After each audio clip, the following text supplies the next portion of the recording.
अजित पवारला दिलं तरी मला काय फरक पडायचा, मिली पाहिजे रुपालीताई. अरे गप रे बाबा, कशाला दुसऱ्यांना मारतो? मग ठीक आहे, मला वाटलं मेली पाहिजे तर मी म्हणतो मेली पाहिजे. हा, अजित पवार मेला त्याचा मला फरक पडला नाही, तर रुपाली मेली तर मला काय लय फरक पडायचा. हे विधान आहे अजित पवार गटाचे विद्यमान नगरसेवक किशोर आप्पासाहेब मासाळ यांचं.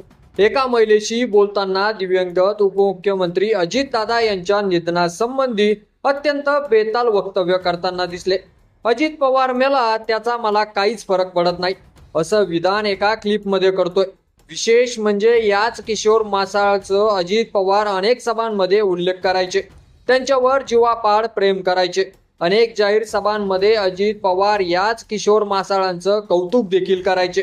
24 आहे, उद्या 25, 26ला सुट्टी नाही, उद्या पण सुट्टी आहे, उद्या आणि परवा सुट्टी आहे. त्याच्या वेळेस त्यांना अजून काहींना समजावून सांगण्याचा प्रयत्न करता आला तर करा.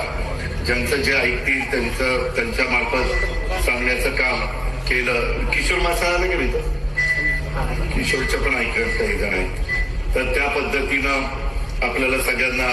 एवढंच नाही तर अजितदादाच्या आवडत्या लोकांच्या यादीतील हा एक व्यक्ती होता. पण दादा गेल्यानंतर किशोर मासाळ यांच्या मनात दादावरती किती प्रेम होतं हे त्यांनी दाखवून दिलं. ज्या नेत्याने एका कार्यकर्त्याला राजकारणात मोठं केलं, त्याला पद दिली, संधी दिली, त्याच कार्यकर्त्यांनी आता त्या नेत्यांविरोधात केलेल्या वक्तव्यामुळे राजकीय वर्तुळात संतापाची लाट उसळलेली आहे. या पार्श्वभूमीवर शहर राष्ट्रवादी भवन येथे आयोजित पत्रकार परिषदेत इंगळे व बादल यांनी पक्षाची भूमिका स्पष्ट मांडलेली आहे.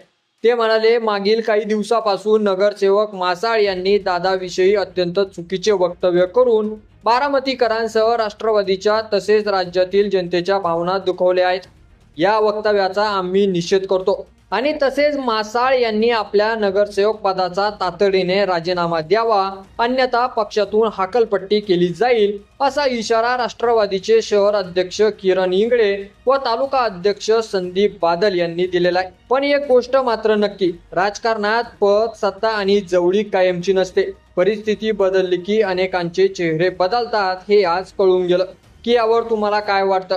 तुमचं मत आपल्या कमेंट बॉक्समध्ये लिहायला अजिबात विसरू नका आणि असेच नवीन व्हिडिओ पाहत राहण्यासाठी आपल्या मराठी एल्गार या यूट्यूब चॅनलला सबस्क्राईब करा. व्हिडिओ आवडला असेल तर जास्तीत जास्त शेअर करा. धन्यवाद.